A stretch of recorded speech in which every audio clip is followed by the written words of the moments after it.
Alright, I promised you all this video a long time ago, so it's about time I buckled down and got it over with.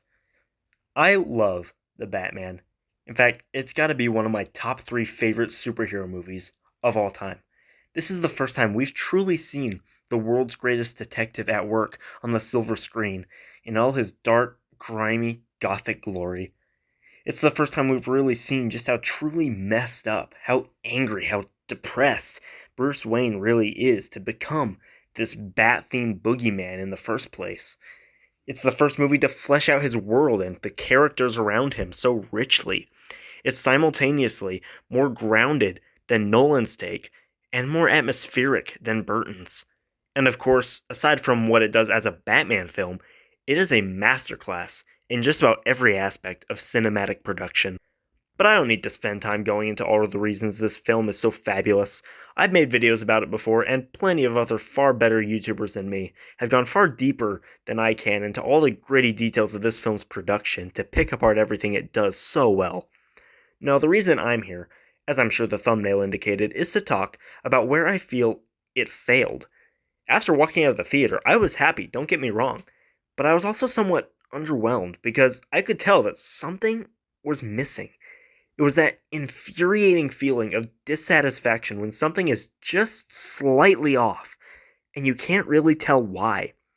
And after watching enough other people's thoughts and feelings on the film, there seemed to be a general feeling of frustration, a sense that this movie, while great, wasn't quite as good as it ought to have been. I couldn't put my finger on the exact problem for a while, and if there's anything you should know about me, it's that I'm not content to let something like this go. I had to know why this movie fell just shy of my expectations, what could have been done better, and what was missing from the plot. It felt like a puzzle with just a piece or two missing.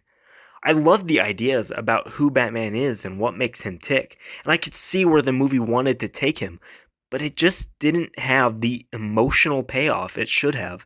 It failed to really go all in, to force him to face his demons and confront his own vengeance. And while my search for this movie's flaws took me down many roads and led me to find plenty of nitpicks and moments to improve upon, I finally found the moment where I felt this movie failed to connect its pieces, and in letting my imagination fill in the blank, it seemed I discovered the missing puzzle piece that made this movie work. But before I get into it, if you're new to the channel, thank you so much for joining me. I'm just thinking out loud here, so if you like my brain vomit, you know where the like and subscribe buttons are. I always appreciate your support, so without further ado, let's dive in. During the time I spent away from the channel, I wrote a whole script for a video breaking down in detail every scene in the movie I would change and how. I love to nitpick, and there were a number of little things in the film that annoyed me, so it would have been a long video. But when I lost that script, I decided to just focus on one particular scene. What I want to do today is fill in the single gap in this movie that would have completed the arc this film was setting up for Batman, tied together some seemingly irrelevant subplots, and driven home all the movie's themes. Don't get me wrong, I think all of the pieces were there in this movie, but I feel like this scene that I am going to propose would have brought them all together. I'm going to present the single scene that could have made this film everything I wanted it to be, everything it almost was. And if this video does well and enough of you ask for it, maybe I'll follow it up with more of the most notable tweaks I would have made. So let me start by taking us to the scene that I might just consider to be the best in the film, at least from a writing and acting perspective. That being the hospital scene where Alfred reveals the truth about Thomas Wayne and Bruce confesses his fear of loss. Now, this is a tender moment between these characters, and it's the first time we really see Bruce allow himself to become emotionally vulnerable and express his care for another human being.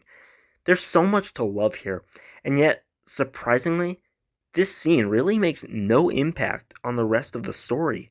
Yes, it wraps up the subplot about his father's actions, but that whole subplot really has no effect on the larger plot and little effect on Bruce's overall arc in the movie, though it is a great character moment in and of itself. Honestly, if you remove that 15-minute or so sequence from the movie entirely, from Bruce seeing the Riddler's video to his cathartic scene with Alfred, it doesn't detract from the larger story in any significant way. Honestly, the only purpose it serves plot-wise is distracting Batman from his main investigation, so that we don't have to see him do any boring detective work looking into the history of the Renewal Fund, and Selina can steal his moments as the world's greatest detective by finding Kenzie and getting all the answers they need out of him. The thing is, this scene between Bruce and Alfred drops something that should have a dramatic effect on his actions in the next sequence of the movie. I say should have because it seems like they totally forgot about it as soon as the scene ends. That thing is the considerable possibility that Carmine Falcone was responsible for the Wayne's murder. I shouldn't need to explain why that moment in that alley 20 years ago is the reason that Batman exists, that his whole quest at this point of the story is about finding some form of closure, overcoming his trauma, and getting revenge on the scum of the city that scarred him. Now he might just know who was actually responsible. He might finally be able to exact his vengeance once and for all. This should be all the motivation he needs to side with Riddler and want the aristocracy of Gotham pulled down, especially once in the next scene, the very same man he now ought to have a personal vendetta against turns out to be the rat behind all of this, the next and final target of the Riddler's game. And yet, in the sequence that follows, what indication is there that Batman feels any particular hatred for Falcone, any need to know the truth? Is there any reference to the fact that the man they're apprehending is possibly the very source and ultimate target of his vengeance? No, it's as if Matt Reeves introduced that idea and then totally forgot about it. Not only that, but in these scenes, Batman goes from being Vengeance to suddenly becoming Mr. Goody Two Shoes right at the moment when Vengeance has every reason to take control and abandon every rule holding him back. This could have been the ultimate test of Batman's control over the beast within, the beginning of his defining journey in this movie. Yet the opportunity went totally wasted. My major addition to the film will be in the climactic confrontation in Falcone's home, but before that, let's start with Bruce and Selina's rooftop conversation preceding it. Kenzie has just confessed everything, they know Falcone is the rat, and Selina proposes they take him out together, pulling out Kenzie's gun to finish him as well, when Batman smacks it from her hand. No! We'll get him. But not that way. There is no other way. He owns the city. Cross that line. And you become just like them. Just like them? Do you know what that monster's done? The lives he's ruined? The people he's killed? Selina's emotional as she goes off because she's thinking about Annika, but as she talks, the camera is focused on Bruce, who, thanks to Rob's brilliant acting, is clearly reminded by her words of everything Alfred just told him.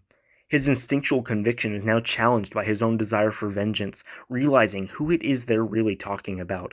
We see the conflict, the uncertainty within him as he realizes this might be his chance to finally get the closure he's been seeking for 20 years. Selina continues, No one deserves it more than he does. I know.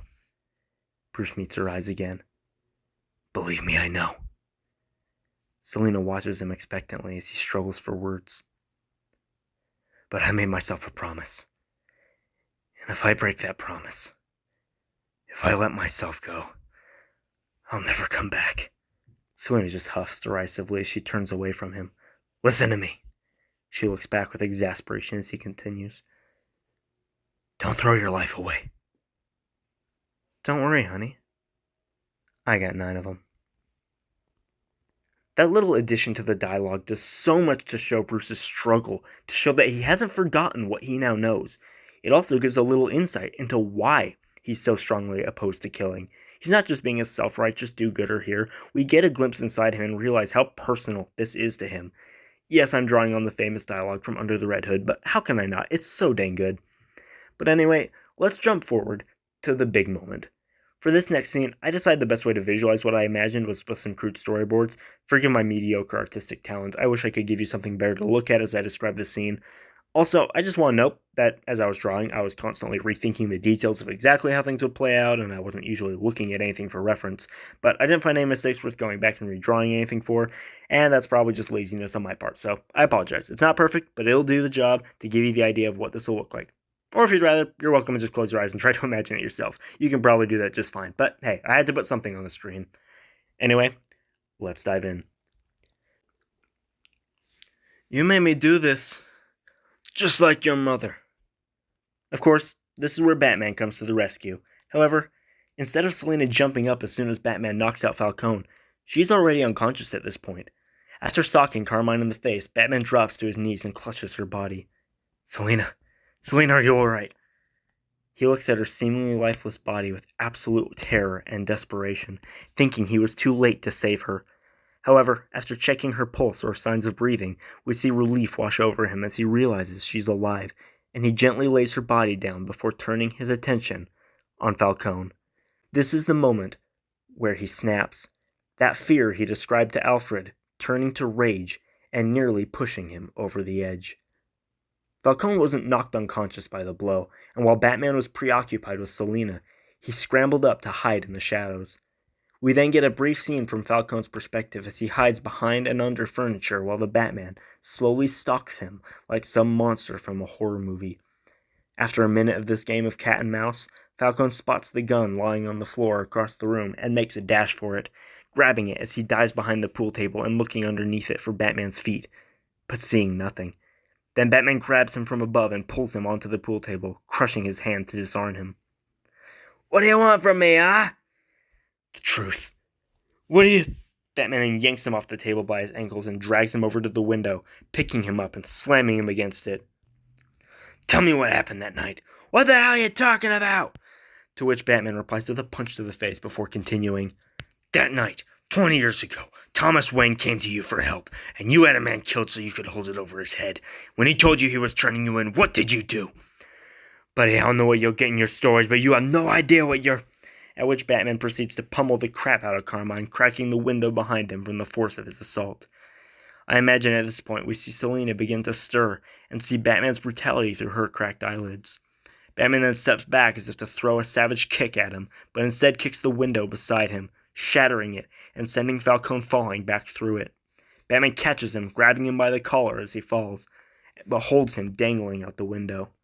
Please, don't look into my eyes, and for once in your life, tell me the truth, or I swear to God they'll be the last you ever see. At this, Carmine stares into the eyes of vengeance with absolute terror and pathetically begins pleading for his life. Please, I swear I don't know, I didn't do what you think, please, just don't kill me. Whatever you want, I'll give it to you. Whatever you want, please. We watch Batman's eyes as Carmine pleads, which gradually turn from fury to shock to horror at the mortal terror he's caused. And finally, he hauls Carmine up and throws him into the room, slumping against the wall as he stares blankly at the floor, clearly thinking to himself, what have I become? Of course, Selina then gets up and picks up the gun, which Batman sees just in time to intervene, and the film picks up right where I interrupted it. This scene would only be 5 minutes or so at most, yet in my mind, it completely changes the film. It also puts a later line from Falcone in a completely new light. When he laughs and tells Batman as he's being led outside, whatever I know, whatever I've done, it's all going with me to my grave. Suddenly it's as if he's telling Batman that maybe he did kill his parents after all, but he's never gonna know the truth, because he knows he's not gonna kill him to get it. So what do you think? Does this fix the movie for you? Or even if you didn't think it needed fixing, do you think this enhances it? Are there any other changes you would make? Like I said, it's not the only thing I'd change if I could go back and edit the script, but it's by far the most significant to the thematic core and character arc of the story. So if you'd like to hear a complete edit of the film, let me know. If you like The Batman and enjoy this video, stay tuned into my channel, because it won't be my last video on Matt Reeves for Universe. Thanks so much for watching. I hope to see you next time, and until then, never stay silent.